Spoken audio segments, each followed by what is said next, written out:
tò mò bông ôn mình thấy lê khương bông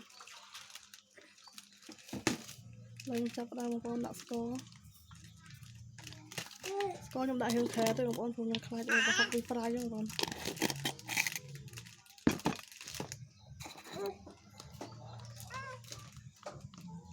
tò mò bông ôn đi chơi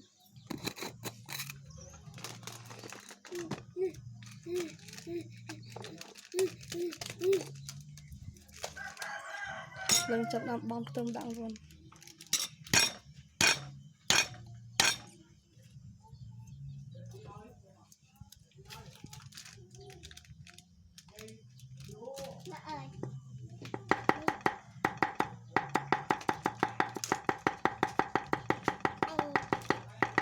tôi mới ôn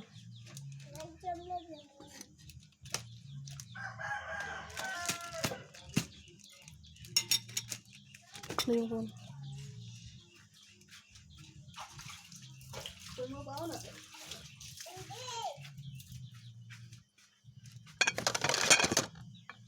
to con thời cô phòng tía